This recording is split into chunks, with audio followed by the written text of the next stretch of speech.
If this goes on, don't panic. Bringing hope to the world through speculative fiction.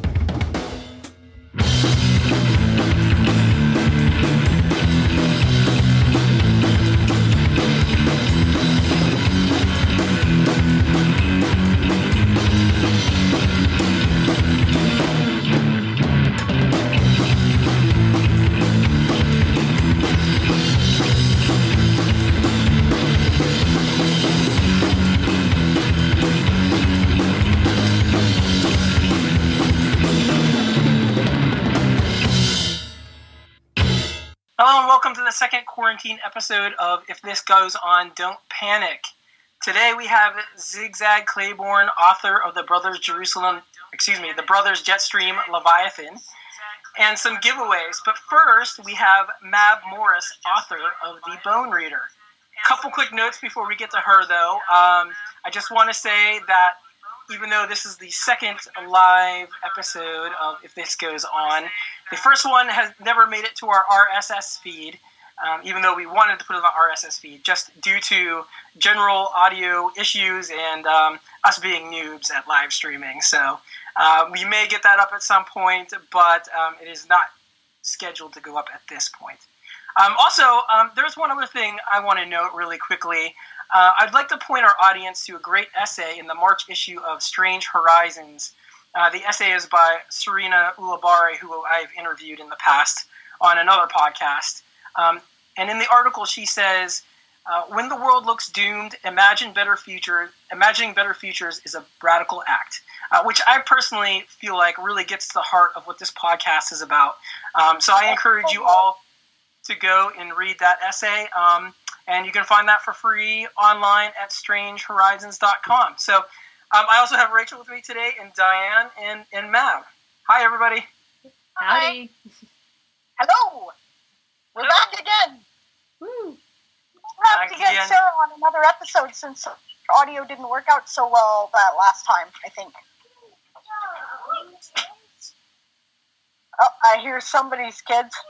And those are my kids. I think we're all getting kind of used to that sort of thing these days, right? I'll be right back. You all continue without me. Right back. No problem. Yeah, well, I'm definitely getting used to it. I watch a lot of progressive media. They do interviews via Skype. They're not having anybody in the studio, obviously. And, I think we're becoming accustomed to the sound of kids in the background. And as I was talking about before the show started, I think that's great. I think it's cool to recognize that we all have real lives and families and other things to do, and I prefer an environment where kids are welcome in the professional sphere, or at least the awareness that they exist. Yeah, absolutely. I totally agree. And, one thing that I always argue with at work is, hey, we're all people with lives, and we have things to do, and we have kids, and my life is not this job. So if you have a problem with that, don't hire me. No doubt. And I realize I'm in a lucky position to be able to say that directly to people at work. But, I think things need to change, and let's all hope. Well, one of my hopes is that will change as this, whatever you want to call this pandemic and collapse of the economy is. So, I read a lot of books about the collapse of civilization and worldwide pandemics, and this is the quietest, most peaceful one I could have possibly. Nobody would have imagined this, right? Prior to this, Station 11 was probably the quietest apocalypse. Yeah, seriously. So the rest of the time, it's like nuclear war and gigantic fires and flooding and all this other stuff, right? Zombies, right. Massive climate change, biohazards in the atmosphere, whatever, yeah.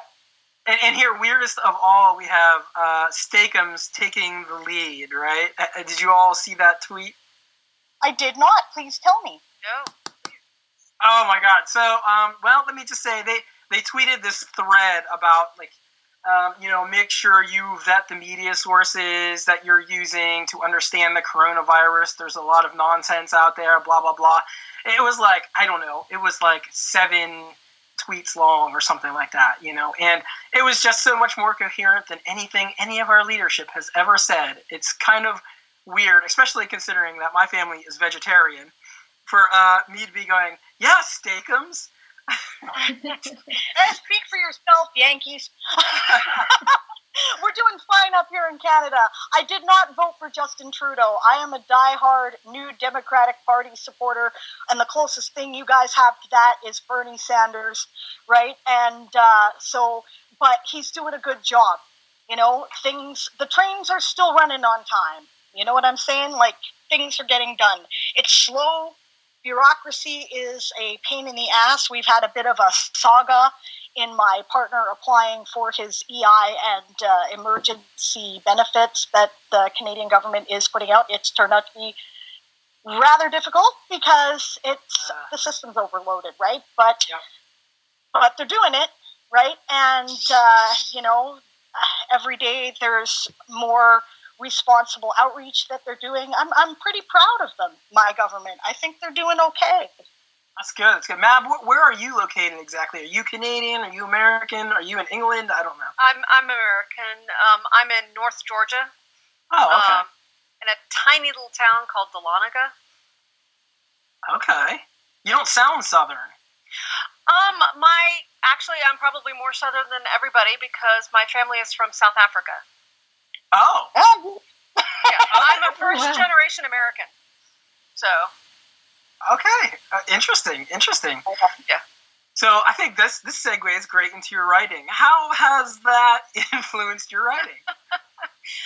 I think because actually my upbringing has been very unusual. My father was an atheist New Testament theologian, and we grew up in an Orthodox Jewish neighborhood. We lived in a number of different countries. The minimum language was 3. And so most of my books that I've written, not just the ones that I've published, have sources of interesting cultures. So, I've been fascinated by different world cultures for most of my childhood. Wow, that's a fascinating upbringing. Yeah, pretty much was. Yeah, mine was pretty damn boring. I grew up on the outskirts of a rundown Rust Belt town, and that was pretty much it. There's nothing exciting to tell there. Yeah, but you probably met some really interesting people. After I left, yes. Okay. For sure. So tell us about some of your books. Your new book is The Bone Reader, right? Yeah, that's the latest one. I'm actually working on the sequel right now. It is the main character, Cameral, tells fortunes by reading bones. Every time she has to bury somebody, she goes out in the woods and finds a dead animal and asks it to stay.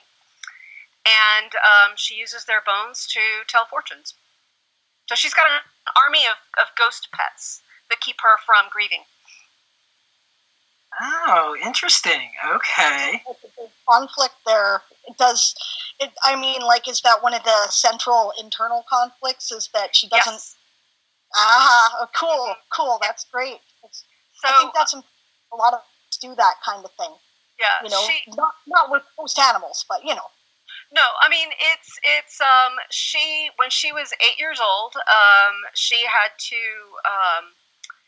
basically force her mother away because her mother had the same gift of seeing the dead as Cameral did, except for the fact that her mother stopped being able to tell who was dead and who was alive, and when she died, she didn't know she was dead.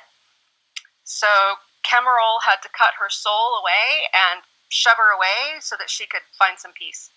So that's why she collects dead pets. That is awesome. I'm going to have to read this now. This sounds great. I can't wait to read it. Yeah. Well, the other problem is the fact that everybody thinks, having had experience with fortune telling, when you give a reading, you see only little pieces of the puzzle, and the person you're giving the reading to has more of the picture. They fill in the blanks, so they think you see so much. And so Kemerl gives a reading to a knight, a cavalier, and he thinks she sees so much, and she tells him one thing: someone important will die. And then when the queen is murdered, he's like, "Oh, she knew." And the king basically hauls her up and, tries to accuse her of treason for not warning them. So she has to figure out who murdered the queen to not get hung for treason.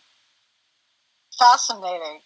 So, I used to work as a professional tarot reader, so I know exactly what you're talking about, right?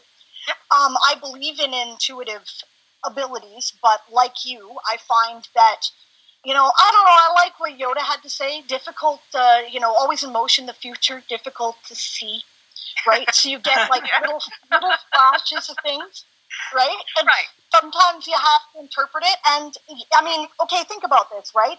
If everything were absolutely fated and you could not change it, what the hell would be the point of precognitive abilities? Right. What an utterly useless thing that would be, because it would just be cruel, right? Here's this thing that's going to happen, deal with it, and sometimes it's like that. Sometimes you see things, right? And they do, they're and they might be really awful, and they do happen, right? But then you're more prepared, right? And sometimes it's like, most of the time, 99% of the time, it's like, okay, here's the way things are unfolding if you keep on the current path that you're on. If you make some changes, things might turn out differently. Here's your warning, right? So, and another problem is, the bigger the picture, things like queens dying, right? The more difficult that is to anticipate or do anything about, right? Because the system's more complex. Right. It's a chaos system, right? I will tell you guys something really funny is, you could ask some of my friends and my twin sister. Around December, I started going, something bad's going to happen in March. Something bad's going to happen in March. I thought, well, okay, is my mom going to die? Am I going to die? I couldn't tell what was wrong or what was going to happen. And guess what happened? We ended up in a quarantine. I was like, could have used a little bit more detail. I would have been able to buy toilet paper beforehand. Speaking of the toilet paper thing, real quick, it's funny because my wife and I, we go to Costco a lot, and so we're stocked up and everything, and we're like, we're not going to panic, we're not going to freak out or anything. So when it finally came time, it's like, okay, well, we kind of need toilet paper, so we go, and they're like, there's like none, and then we start freaking out. Yeah. Oh my God, what are we going to do if we actually run out and we actually need it and we didn't hoard it? Well, a friend of mine brought me a package of toilet paper because he apparently had some, because he was coming up from Atlanta, and I joked and said it was better than flowers. And he went back to buy himself himself some toilet paper, and it was all gone. And he's like, I wish I'd known. I was like, there was, come on, dude, I already told you, people are buying all the toilet paper. That's why you had to bring me some from Atlanta. Yeah. Oh, that's funny. So I can see, knowing Diane, I can probably guess how she got into card reading or tarot reading. Mab, how did you get involved in that? Yes, you have to tell me some off camera. Yeah. Well, part of it was, in my journey of faith, went through some rather interesting side turns and sideways, and I was actually part of a pagan community up here in Dahlonega and Lumpkin County, and I guess with my intuitive ability, I never really fit in a church setting.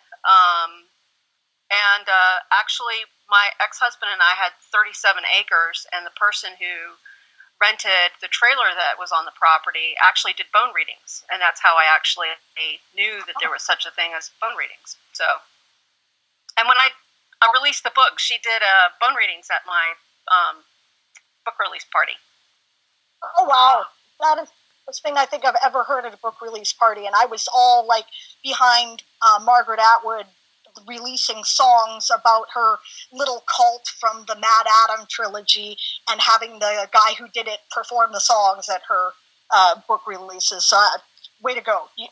That's cool. Yeah, that's super cool. That is super cool. And weird. And like, cause I can't say I've ever heard of anyone doing that in real life. It's like, okay, I'm reading a fantasy book and they're doing bone readings. Okay, cool. Acceptable, whatever. Someone in real life told me they do that. I'd be like, nah, come on. Really? Yeah. Like, There were a couple of people who were like, oh, wow, this is so cool. Yeah. Well, yeah, it's super cool. I had to do something different. We didn't have a bookstore in the town. Yeah.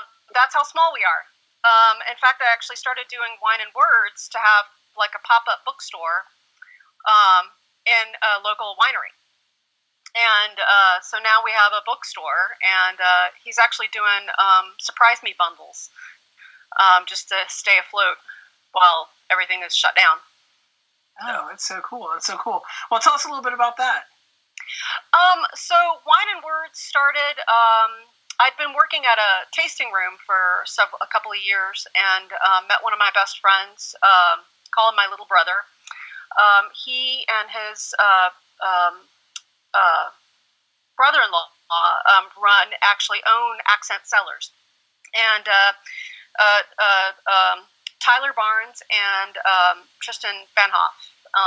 They make wonderful wine, and there wasn't really any sort of book events that was close to this area. You'd have to drive at least an hour. Oh my God. And I can't drive at night because I have a nervous eye disorder. And so I created Wine and Words to do something once a month, and would keep at least 3 copies of the book that the authors would have. And then I had this little itty bitty bookstore that would happen once a month. And we actually, for 2 hours once a month, we sold about $900, over $900 worth of books. Wow.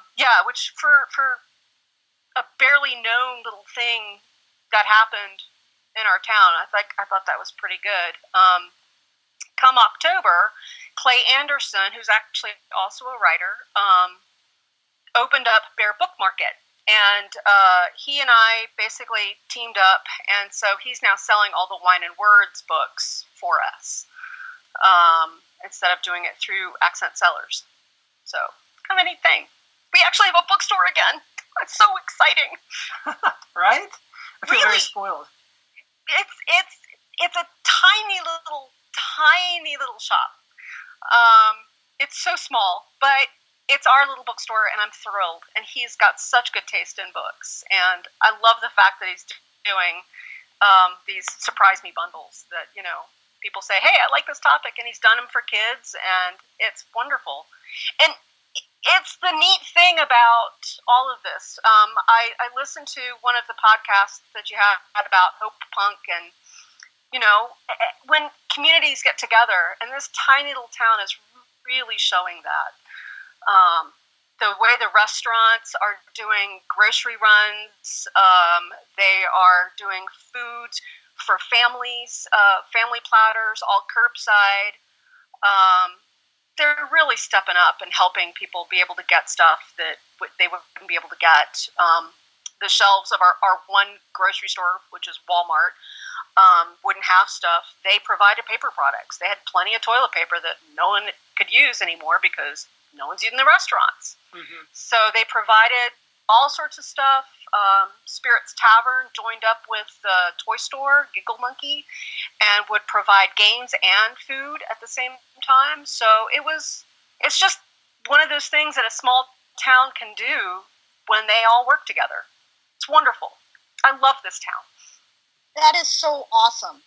I love hearing stories like this. One thing that's true in a crisis is that, you find people become more who they are, right? Mm-hmm. So you get, the assholes are still assholes, and they're even worse assholes, but most people are decent and good, right? And they will get together and be more decent and good, right? There's a local restaurant here called the Sprouted Fig that is doing free meals for seniors who are stuck at home during the crisis. All you have to do is nominate them, right? There's another thing. There's so many authors, right, who are putting out stuff right now for free or for a serious discount in order to help people not be bored during the crisis, right? One place that's doing that, it's the blog of Altered Instinct. Just type in Altered Instinct blog into Google. I don't have the URL in front of me right now, and I'm sure you'll find it.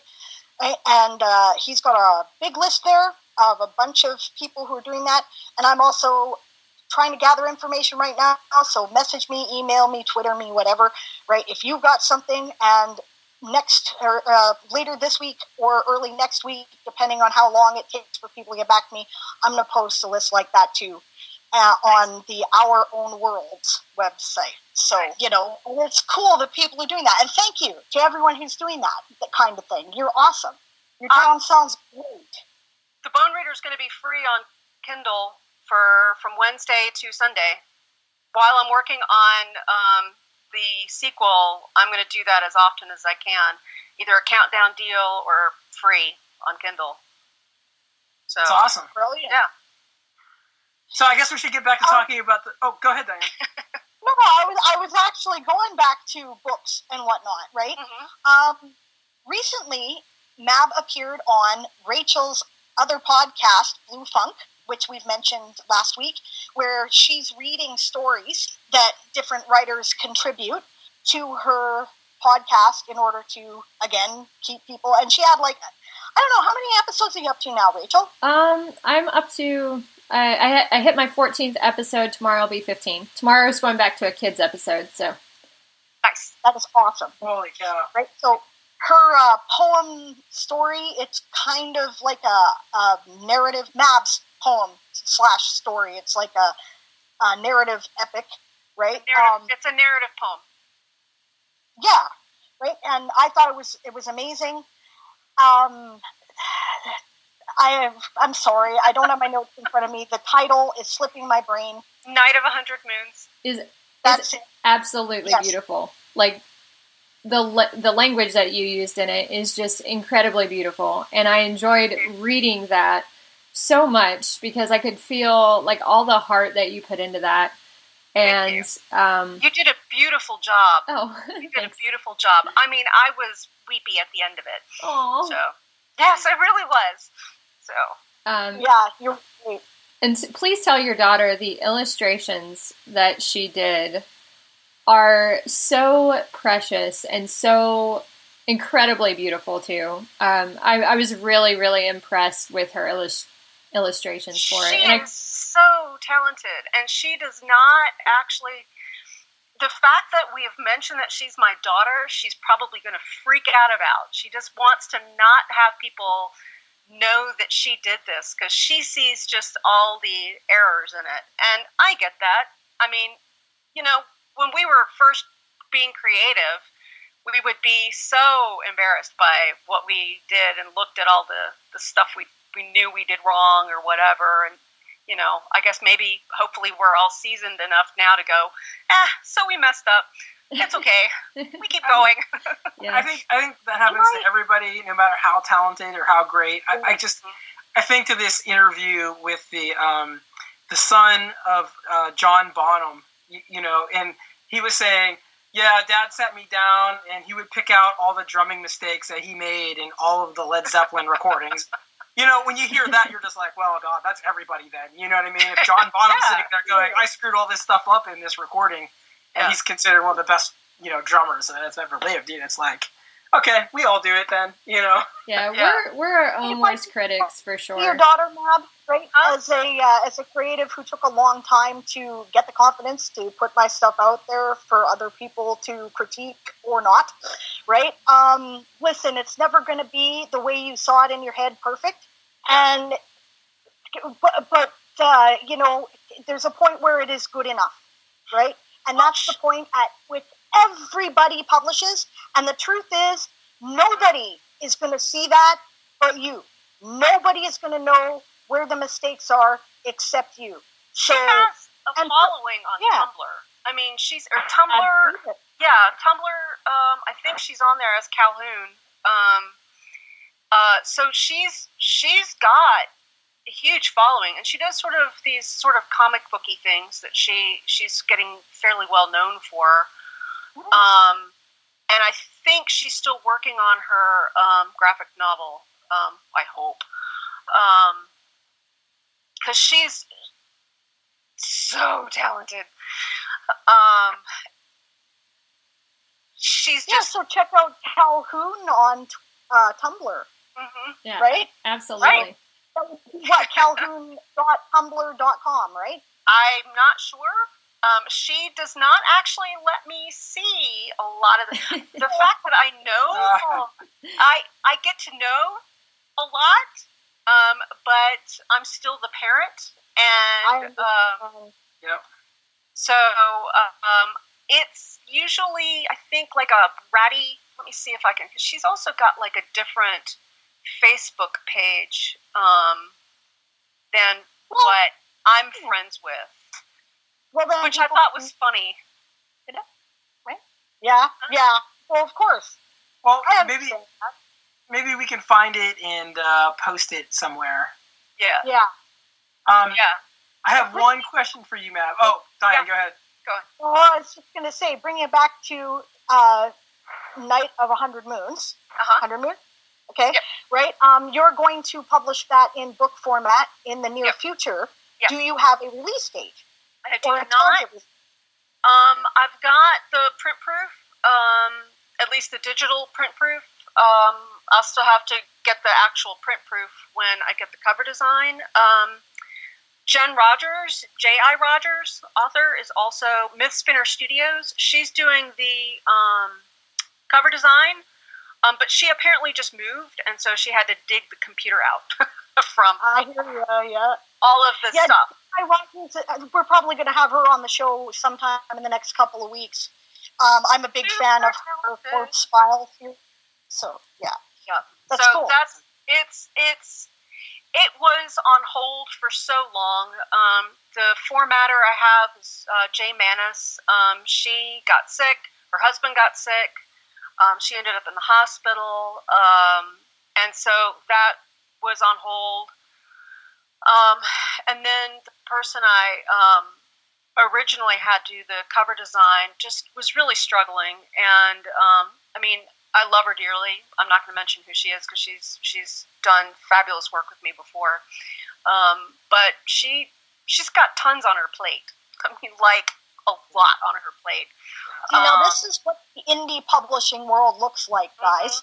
Right? The thing about indie publishers, right, is that we have all the same stuff that the professional publishing houses do. Right. Usually, right? We have editors, we have covers, we have formatters, we have proofreaders, right? But the problem is all of them actually have another job, right? Yes. So they don't have as much, like, you can't put a lot of things on the same kind of schedule because real life intrudes in so many different ways, right? So that's part of, the things that indie writers struggle with. Yeah. I mean, in general, I would have been able to have a better idea of when things would happen because most of the people I'd worked with are professionals. But because I also don't need to have a release date, I mean, I like to, but I've just given that up. Yeah. Because I would rather have a really good product than push it. So, I agree. Speaking of indie publishers, it is time to add our next guest, Mr. Zig Zag Claybourne. So I'm going to give him a call here real quick and add him in. Mab, you are welcome to hang out and continue a conversation if you'd like. Thank you. Yeah, while he's doing that, why don't you tell us where we can find you online, Mab? I'm on Facebook, Mab Writes, Twitter, Mab Writes, World Anvil, thanks to you, Diane, Mab Writes. So, Mab Writes is basically how you can find me pretty much everywhere. And that's M-A-B, Mab Writes. Yes. Mm-hmm. Okay, perfect. All right, and Mr. Zig Zag Claybourne is here. Hey, Zig. Hey, everybody. Hey, can you guys hear me well? Yes. Perfectly. Good. Zig is the author of the Brothers Jetstream, Leviathan, and he is also a publisher. Ooh. A neophyte publisher. Just started this last. Time is so wibbly wobbly now. I'm not even sure, was it last year or the year before? But yeah, I just started it because I like reading weird books, and not just necessarily weird, but just unusual and unique. And I wasn't seeing it published, so I'm like, hey, I'll do it myself. Nice. Yeah, that's amazing. That's I think both writing and being a publisher are just an amazing feat of will. Just to be able to bring something into the world, and being willing to commit the time and various other resources to it, right? Oh, yeah. I mean, I give, the small presses so many props because it is a huge endeavor to do this. I mean, I only did one book, and that halfway killed me. I feel your pain. I did an anthology last year. It was my first effort. I think it turned out beautifully, and the writers were amazing, but oh my God, right? I was going to do a couple of these a year. I'm like, no. No, I did a short story collection from a writer, Anna Tambor, and the collection, I mean, if you look at it, it looks like something that, Penguin Random House would have put out, because I went into it with the mindset, well, if I'm going to do it, I'm going to do it right. There's no half-stepping. But just the amount of work that goes into it. I mean, trying to do that and also be a full-time writer and have an actual life too. That takes a lot out of you. So I'm starting to reevaluate things a little bit and see where I will go from here. Which I guess is kind of the mind space that we're all in right now. Yeah. I worked with a tiny press years ago, like when print on demand first became a thing, and just self-publishing is enough. Thank you. So props to you, sir. Thank you. So Zig, let me tell you who all is on here. That was Mab Morrison that you were just talking to. She's an indie writer. Hey Mab, I was listening to you before, and I'm digging that. Thank you. I'm digging the bones. Oh, thank you. I appreciate that. And we've got Diane Morrison, who's one of my co-hosts and also an indie writer. Delighted to meet you. Thanks for coming on the show. Thanks for having me. And then we've got Rachel Renee, who is also one of my co-hosts and our audio guru. That's right, I said it in public. No. Hi, Zig. Hey, and I gotta say, Lady Snipe Shot, that is one of the best names I've ever come across. Oh, thanks. It's actually my gamer tag. So cool, I'm jealous. Thank you. I've got a thing for really cool names because, if you read any of my stuff, I always give my characters these weird names, and Lady Snipe Shot would fit right in. Oh, thank you. I appreciate that. And thanks for coming on. Thank you. So, Rachel, I am going to make a note of that, and I expect to see Lady Snapshot in a future Zig Zag Claybourne novel. All right. No, I'm kidding, Zig. I'm kidding, Zig. You know what? I already picked up my pen and wrote it down. Cool. That's funny.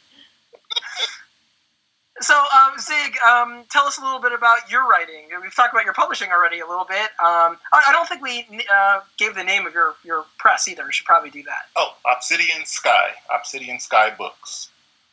Aha, I have heard of you. Oh, really? Cool. Oh, that's cool. That's cool.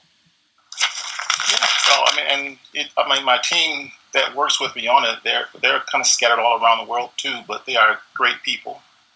So I will be putting out another book. It's just a matter of when. That's awesome. That's awesome. So let's focus on your writing a little bit. Tell us about your writing, because I've heard about you from various fairly well-known writers. So give us a lay of the land. I grew up in the 80s. So to give you a quick snapshot of what's inside my head, I've got Buckaroo Banzai, I've got Stephen King, I've got Harlan Ellison, all those wild and imaginative mixes of genres. Just, I love that. I live for that. And that's what I write. Usually with a touch of humor in there somewhere, because, no matter what's going on, I mean, even like with the old Trauma pictures, there was always the gore and the horror, but there was humor too.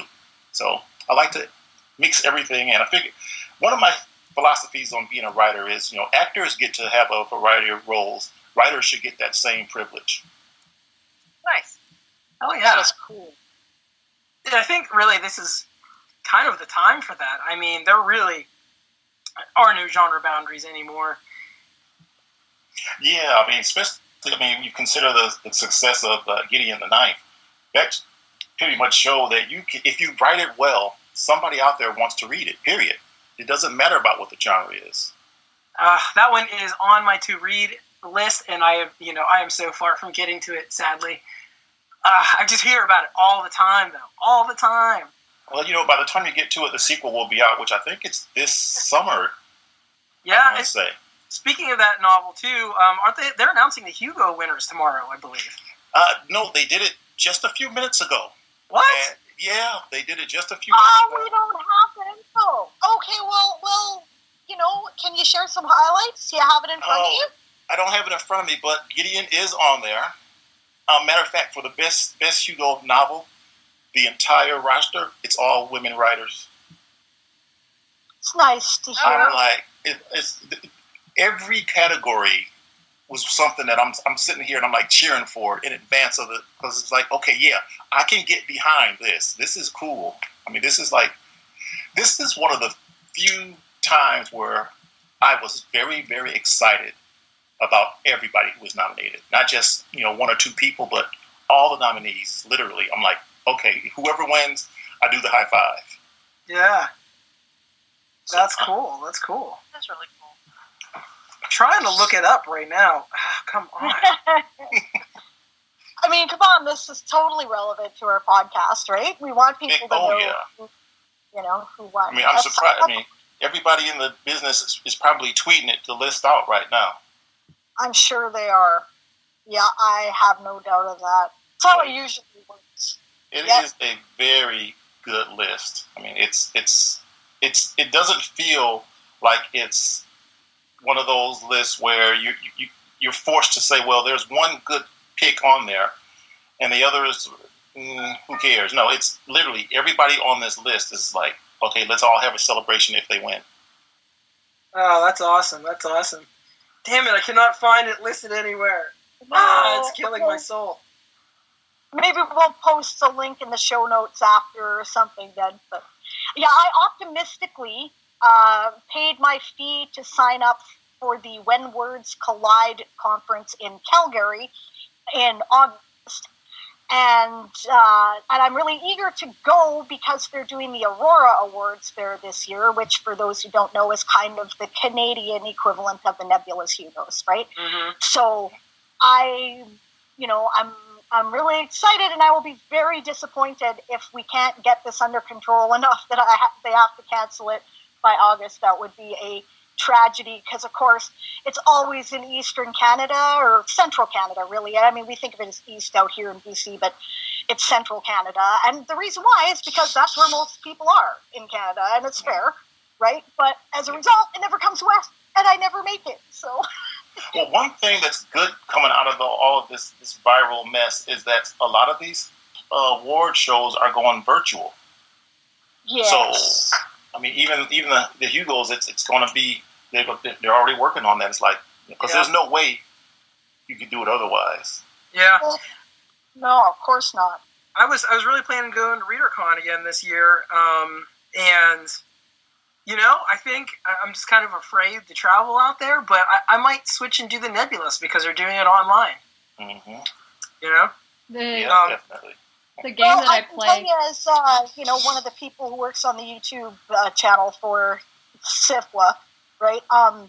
We always broadcast the Nebula Awards dinner live, and we always do a lot of panels from it, right? So I'm sure that they got it covered, and we're going to have something. Stay tuned; it'll be there. Okay, so I found a list. I'm not going to say everything, but I'll pick out some highlights. You bet. Best novel, Gideon the Ninth is on there. Not surprised. Middle Game, not surprised, by Shannon McGuire. Light Brigade by Cameron Hurley, good for her. 10,000 Doors of January, completely not surprised. The City in the Middle of the Night, and A Memory Called Empire. No surprises there. None at all. Wow. What's that? What'd you say? How the hell do you choose from that? I know, they're all this so is good. Yeah. Wow. And all the works are so different. It's not just like, this space opera got nominated, that space opera got nominated.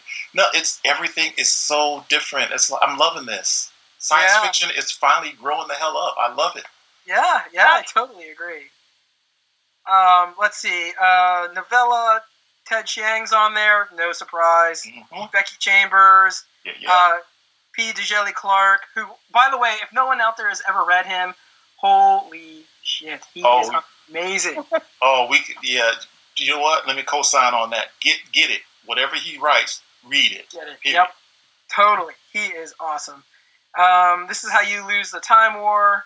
Yes. Emil L. Mokhtar and Max Gladstone, completely not surprised. River Solomon for The Deep, not surprised. Ted Chiang again under novelette. N.K. Jemisin, Sarah Gailey, Sarah Pinsker. Boy, she's racking it up this year. I'll tell you what, Sarah Pinsker. Yeah, deservedly so. Yeah, and the Acronology of Love by Carolyn Yoakum, which, by the way, is awesome. Everyone out there should read that too. I still think she should have won the Nebula a couple of years ago, but because that story, man, that was. Anyway, so it's good stuff here. Good stuff. I'm very excited. I see how it turns out. Yeah, me too. Very excited. So I might attend this too. I don't know. Now that everything's going online, like you're all saying, I might attend the Hugos in the Nebulas and just kind of be done with it for the year. So unfortunately, one thing, Zig, that you don't know is that every year I go around to cons and I interview people face to face, which I don't usually do. Usually it's kind of more online, asynchronous, not live, and edited and that sort of thing. And then Rachel and Diane decided we should do a live version for the quarantine, so we've been doing that. But prior to this, I've only done live stuff at various cons that I've ended up at. And a funny story, I'm pretty sure I stood next to you at ReaderCon at least one time. It was the night when everyone was back out on the porch drinking, like the night before everybody. Oh, I was about to say which night, because that's like every night out there. Welcome to con. Friday night when everyone was out on the porch drinking with Scott Andrews. I was there with Scott Andrews, and I think AC Wise was sitting next to me, and Matt. But you were standing right there. I'm pretty sure that you just sung like a duet with Sarah Pinsker at the karaoke. Ah, yes. Yep. Cool. That's fabulous. Weird. I remember that night. That's when I had the Godzilla T-shirt on. Oh yeah, I think so. Yep. And it was a fun night. I think that's what gave me pneumonia that night, actually, because I stayed up too late and I drank too much, and then I had to fly the next day. So. Oh yeah, your body was like, okay, bring on all the germs. He can't fight us now. Yep, I was a little bit sick before that, and then I'd been pretty bad most of the week, unfortunately, and then I think that was the night that I gave myself pneumonia. You know, that's one thing I love about cons. Not that you got pneumonia, but the fact that you had to clarify. Right. Just the fact that you can be standing next to somebody that you've never met, but you've wanted to, or you've heard about them, and then months later, it all comes back around. Like, hey, weren't you there? And it's like, yeah, I was there. Were you there? And that's one of my favorite parts of con. Just those little moments. Totally. Oh, and Matt Kressel, who's who I was talking about, and I can't believe he's been such a huge supporter of mine since I started doing this stuff. And sorry, Matt, if you're listening to this, I apologize. But yeah, I totally agree. It's very cool. Like when I was at the Nebulas were unbelievable. So they were in Pittsburgh a couple years ago, and I live in Pittsburgh. And I just walked into a room, and there was like Connie Willis and I don't know, Neil Clark, who's a big deal to me because I like short fiction. You know what I mean? And yeah. Gosh, I don't know, just Peter Beagle. I interviewed Peter Beagle. I was hanging out in his hotel room with him, interviewing him. You know what I mean? Like, yeah, I mean, it gets surreal after a moment. I mean, sometimes you fan, and then sometimes you're just like, oh my God, nobody will believe that this has happened to me. Like at the Hugo's in Kansas City a few years back, I'm in the cafeteria area, and I look over, I see a guy that looks like George R.R. Martin sitting down eating a hot dog. I'm like, of course that can't be him, because he's all by himself. There's no crowd around him. Yeah. But as I get closer, I'm like, no, that is him. And, I didn't do the fanboy thing, because I'm like, if a dude is sitting by himself eating a hot dog, leave him to it. Yeah.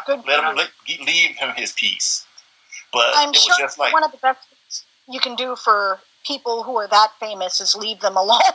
you know? I mean, you got to read the room. If somebody's sitting there and they're chomping down on a hot dog and enjoying the quietude, don't interrupt that. But if they're just like chilling out, waiting for the elevator, definitely say hi. Yeah, I agree with you. Absolutely. So, what time are we looking at here, Alan? I don't want to rush anything. I just want to keep track, because if time is wibbly wobbly, like you said. There's a. I say we got like 10 more minutes, and then we do giveaways. Okay, that's great. Cool. Well, I'm glad to know we still have 10 full minutes. That's awesome, right? Yeah. So, something I wanted to ask Zig the other day on Twitter. Okay, so let me give a little context to this, actually. Zig is one of the most hopeful, positive people I think I've ever seen on Twitter. Let me say that. Now, it's not that he never puts out like some... It's not like he never puts out some sarcasm or anything, but Zig, you are definitely one of those hope punk type of people in my book. And something you said really interesting the other day was Afrofuturism as a movement isn't utopian. It's a shift in psychology from life being a burden to one of harmony. Harmony is the goal. So I kind of want you to tell me exactly what you mean. I feel like that connects with the main idea of this podcast, but I'd like to hear a little bit more of an explanation of that tweet. Yeah, harmony isn't necessarily perfection. Harmony is, things working in concert with each other toward something that benefits everyone. And right now, we live in a society that says something only has worth if somebody else is suffering for it. A diamond's only worth something if people are down in the mine pulling it out. Mm-hmm. Your job is only worth something if you're sitting in a cubicle for 8 hours. There's always that suffering aspect of it. It's not harmonious in any way, shape, or form. We're seeing now a shift in that, where people are literally saying, why have I been doing this job this way for all my life when I could have done it at half the time in home in my PJs? Mm-hmm. And, right. That is harmony. If you can do something at home in your PJs and knock it out, that's harmonious. Afrofuturism as a movement, and this is definitely not exclusive to Afrofuturism, but it's a part of our DNA. It takes change as not something that is driven by dominance, possession, and wealth, but it's driven by communal growth, let's say. So if I apply that to science fiction, Black Panther is the first example, of course. Everybody points to that one. But, I can go further back toward Deep Space Nine. That was definitely, going in that harmonious direction where it wasn't about the events and the people having to react to the events solely. It was about the people themselves changing as within those events, if that makes sense. Mm-hmm. Yeah. Yes, it does.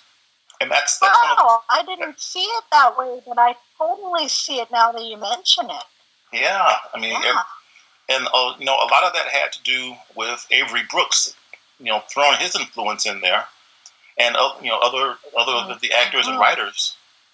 But it was definitely, let's take this away from being the wagon train to the stars kind of thing, where it's like, what's the dilemma of the week? And it decided to become more long form. And in a very simplistic way, Afrofuturism is long form. It's taking your individual story and stretching it out so that by the time your story ends, somebody else's story builds off of that. And that was very long-winded, but that's the gist of it. No, it's awesome. It was great. I think that's wonderful. So now I'm thinking about that. Yeah. Well, that to me, that's one of the tenets of art. Is even some silly art. If you leave it thinking about it, then the artist has done some good for the world. Yeah. Yeah. Absolutely. So, how do you feel Afrofuturism or African futurism? I've heard it both ways. How do you feel that ties in with things like solar punk and hope punk? Oh, they mesh really well because so much of what's happened here in the United States and on the continent of Africa is we have been builders. We've had to build from the destruction around us. Yep. And solar punk, hope punk, that's all that's about. It's about building from destruction, building from pain and suffering. And there's a big difference, I think, in I wouldn't consider Star Wars to be hope punk. Star Wars to me is extremely dystopic. I'm with Star you. Wars, yes. Nobody ever talks about the fact that the whole society runs on slavery. Yeah, the droids are sentient. Come on. Yeah, everything about if you stop and look at Star Wars, it is the most grody universe that has come out yet. It runs on slavery, all the evils. True. Mm-hmm. True. And you would think that you've got FTL travel and all the rest of that. That's somebody out there would have come up with a way that, hey, we don't need to enslave everything and everybody. But no, yeah. Even the rebels have their slaves, and I'm like, dudes, this ain't cool. Yeah, absolutely. They tried to touch on that in the which one was it? Where they had the Solo. robot? Yeah, where he had led that little mini rebellion. But that was almost played as a joke, so I wasn't feeling that. Yeah. No, they could do some really serious stories in the Star Wars universe to bring Star Wars into the 21st and soon 22nd centuries. Yeah, I agree totally.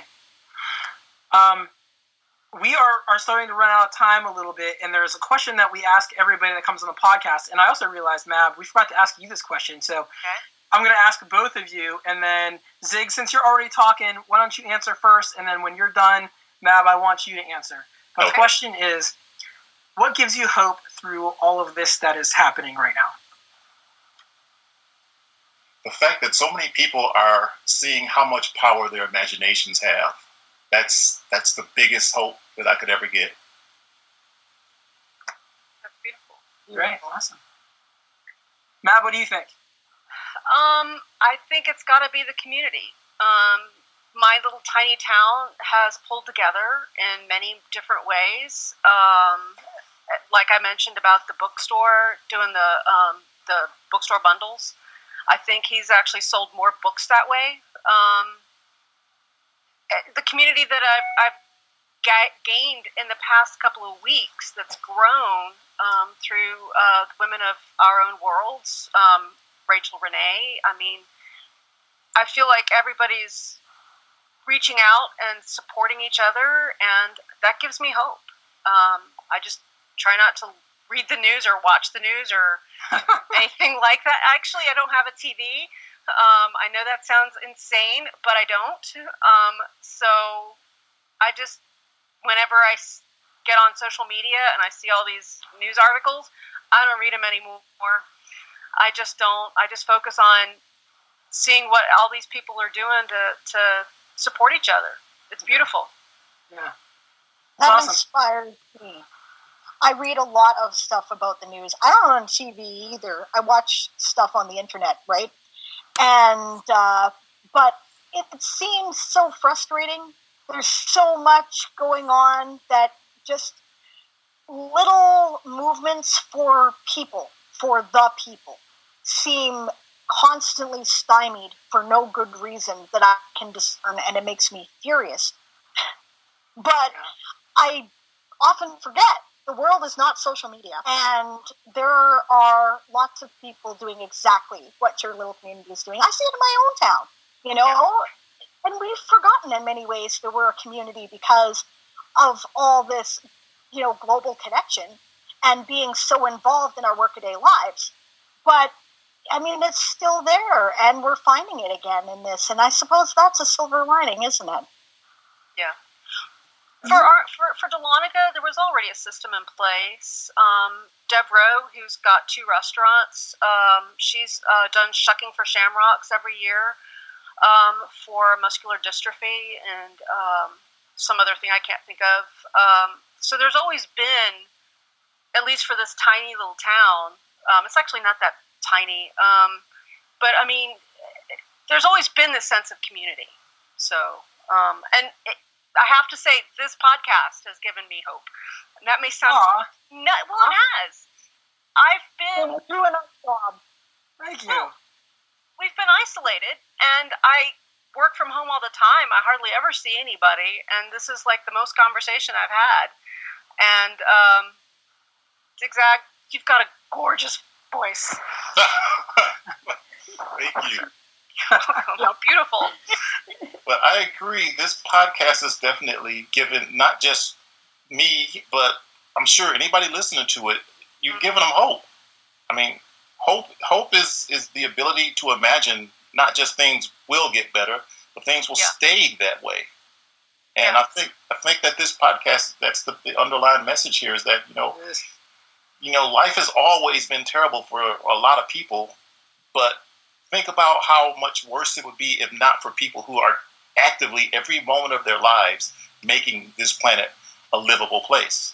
Yeah. So, I mean, that's some serious hope there, brother. Oh, thanks, guys. I'm like blushing a little bit over here. You know? Yeah, me too. Okay, so I obviously have to cut off this kind of conversation. I just can't take any more compliments. Time for giveaways. Maybe butter to get your head through the door. Yeah. Yeah. So, I lost my train of thought here. Oh, winners. Winner from last week. So, the winner from last week is... Wait. Oh, okay. Sorry. You wanted me to remind you. We had an audience question. Oh, my God. Yes. Oh, my God. Zig, we actually have an audience question for you. All right. Fire away. Are the Brothers Jetstream the heroes we deserve or the heroes we need? Oh, wow. They are the heroes we are.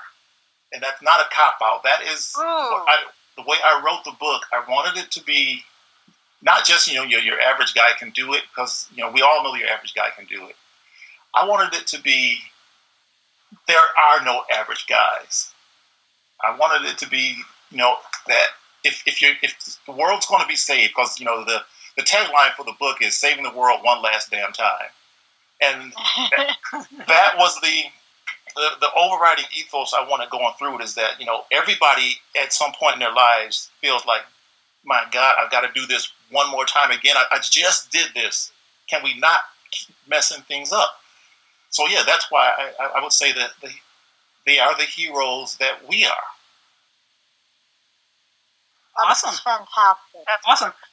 So, Zig, another question I had for you, and this is, we've already asked Mab this question, but what project do you have coming up that you'd like to talk about? I believe I heard there's a sequel to the Brothers Jetstream coming out. Is that correct? There is a sequel. I'm about 3/4 done with the first draft. Its working title is Afro Puffs Are the Antennae of the Universe. And the first book, I kind of call that the unconventional, conventional adventure. So I take all the tropes of adventure and sci-fi stuff and I just turn them on their heads, kind of like a Buckaroo Banzai thing. So the second book, I want it to be the anti-sequel sequel. So basically, everything you expect from, like, you know, the Empire Strikes Back, you're not getting it this time out. That's great. Awesome. That title actually kind of reminds me of, I'm currently reading through Tade Thompson's Rosewater trilogy, and the one character has Afro puffs, and she's very strange, let's say. I'm going to have to read that one. It is possible. Oh my god. Oh, Zig. So I've got it. And he's nominated, his series is nominated for the Hugos this year, and I really hope he wins. I do too. And you know, one thing about the nomination list is they're all good people, and that counts. It does. That counts a lot. I mean, you don't want to go into something where it's like, okay, yeah, this person's book might have been so good, but they're an asshole, and I'm tired of celebrating assholes. Exactly. I like that. Yep. Oh my gosh. Yeah, I'm. Oh, sorry. No, go ahead, Alan. No. I was just gonna say I'm really happy for Tade for being nominated, and he's another guy who's supported me and my podcast and stuff for a long time, and I was lucky to catch him before he got nominated for like 1,000 awards, you know. But I'm really hoping that he gets it this year. But that being said, I think it's time to talk about us giving stuff away, right? I think so. Okay. So the winner from last week was Rowan. The handle was Rowan. Rowan, please send us your information. Hopefully you're on here. And we will be posting that on Twitter and Facebook, and our website and Discord and all of that stuff. And we'll also put it out on our RSS feed. So just so everybody listening right now knows, that's how we're going to communicate the winners. And I guess we're going to communicate it every week on here as well. So please keep tuning in to find out who won. Now, to go to the rules, this isn't your normal giveaway.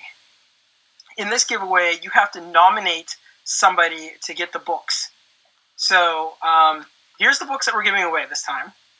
Claiming Timo by Eugene Bacon, published by Meerkat Press. The Widening Gyre by Michael R. Johnston, that's published by Flame Tree. And Dreamforge Magazine's 4th issue. Ooh. Our wonderful Dreamforge people. Mab knows Dreamforge. They were really kind to us. They gave us a few things to give away, so you'll be hearing them mentioned a lot. Absolutely. Meerkat and Flame Tree are also excellent. So thank you to all of them for, supporting the podcast and making people's lives a little better. Right? Because how you have to do this is you nominate someone and you tell us why they need it, right? And it's basically, we want to cheer people up, right? So think of someone who would enjoy these books, a science fiction fantasy fan that that could use a little pick-me-up, and tell us why they need a pick-me-up. Tell us on our Twitch stream. Tell us, where else can they tell us this, Alan? I've forgotten. Yeah, Twitch stream. If you can hit us up on Twitter, you can hit us up on Facebook. If you happen to belong to our Discord and you're listening, go ahead, throw it on our Discord. Where are the other places? You can email us. That's itgodp@gmail.com. So that's itgodp@gmail.com. And I think that's all of it. So if you know somebody who's been having a rough time with all this, who needs brightened up, nominate them. We will, if there's enough nominations, we'll pick one randomly, and we will send these 3 units of awesomeness to them. And So we're going to be doing that every week as long as we're doing this and as long as everybody's in quarantine and I only have to work 4 days a week. Yeah. Wow. Exactly. How beautiful is that? You guys got me sitting over here smiling. Yeah, same here. Oh, you're welcome. You're welcome. And, yeah, I mean, ideas from my awesome co-hosts here. All of this, actually. I didn't come up with any of this stuff. So I just annoy the crap out of people until things happen. So anyway, if you like what we're doing and you want to support us, please share with your fellow peoples out there.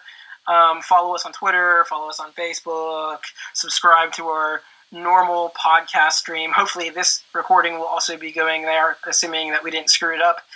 And we have a Patreon. We have a Patreon. You can check us out on patreon.com/ifthisgoeson. We'd appreciate anything that you're able to contribute there, even if it's just a couple bucks, which is, less than a cup of coffee a month, which is like nothing. I'm serious. If you're struggling right now, it's cool, right? Oh, absolutely. We totally take care of yourselves first, guys. Yep, absolutely. But, if you're looking for a way to help us out, that's how you do it. And we have all kinds of tiers over there, including sponsoring other people to be on our Patreon. So go and check that out. So thanks, everybody. I'm going to do something slightly different at the end here. I'm going to just do the credits like I normally would. I thought we should give everybody... Good idea. Before you do that, though, one last time, Zig, Mab, tell us where people can find you online. Yep, Mab, you go. Take it away. Facebook, Mab Writes. Actually, that's basically Mab Writes is good for Twitter, Instagram, Facebook, Rolled Anvil. So awesome. And you can find me on Twitter at Zig Zag Claybourne. And my website is writeon.com. And that's first write is WRITE on, then RIGHT on.com.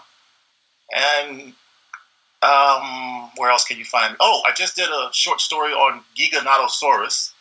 That's for March. So you can go there and find more of me. Cool. Nice. Awesome. All right, thanks everybody. So here are the credits. If this goes on, don't panic, as the live episodes are not actually edited, but produced by Sound Maiden, aka Rachel Renee. Our theme music is by Father Flamethrower, and any additional music that you may hear throughout our podcast is done by Christopher Snydrowski, and occasionally Diane does some music for us too. I do. And our introduction was read by Dave Robinson, who is an awesome dude. And special thanks to our guests, Zig Zag Claybourne and Mab Morris. Thank you, everybody out there, for supporting us, and we'll see you again next week. Thanks so much for being on the show, guys. Thank you. Take care. Thank you. All right, thanks, guys. Bye. Bye. Bye, everyone. Thanks again. That was great.